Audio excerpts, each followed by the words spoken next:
sa bali pa nga damag lokal. Pamilya ti napapatay a babae ti lumbad dingras akit gidaw kano ka ititulong ka digiti nga gundaway apo yun. Yeah. Naman na update an deto iti napasama ka pong pamapatay iti dingras Ilocos Norte. Aging gana ka dito ang gundaway. Ato tayo suspeken? Awan pa. So no awan pa ita suspek ket nasa wen amuda. Mabayag eh. Okay. Tema naman ti dito na nakamat report malipod dito nga dingras. IFM News. IFM News. IFM News.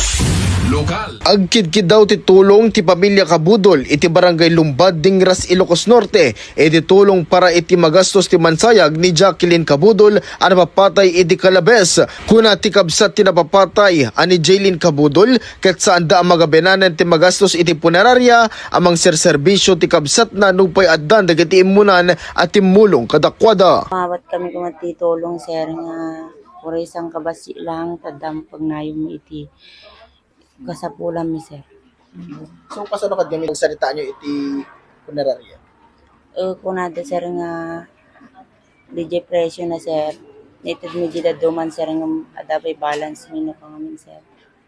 Ngumti ko nami sir no addan to anata adumot ti masapul nga magatang sir.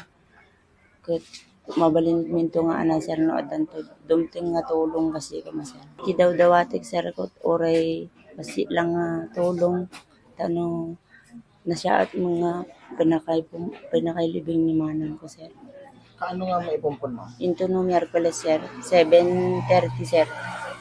Tibigat sir. Kabayatan na imbata ni Jaylin nga agpapan kadagitoy ket awampay ti resulta ti autopsy ken resulta ti investigasyon iti nailyan a pulisya. Awon pay sir urayan mi pay lang sir no ana ti resulta na dagiti anana sir. Tano mo mi ko masar ngam awam pay ko na dagiti pulis sir. Mainaig iti daytoy ket ikis ti ina ti biktima ti pamapatay ani Mrs. Josie Kabudol a hustisya kumati agari para ti anak na. Kaya't ko kumaang makuha ng magunod na mo ti hustisya ti panakatay na ti anak mita. Kaya't ko mga makakuha mo ti nakabasol kanya na nang patay kanya na. Iti agdama ket ikis iti pamilya Kabudol iti barangay Lumbad Dingras Ilocos Norte iti hustisya ken kadagiti mangayat amang ted iti tulong ag message laeng iti 99.5 IFM Lawag.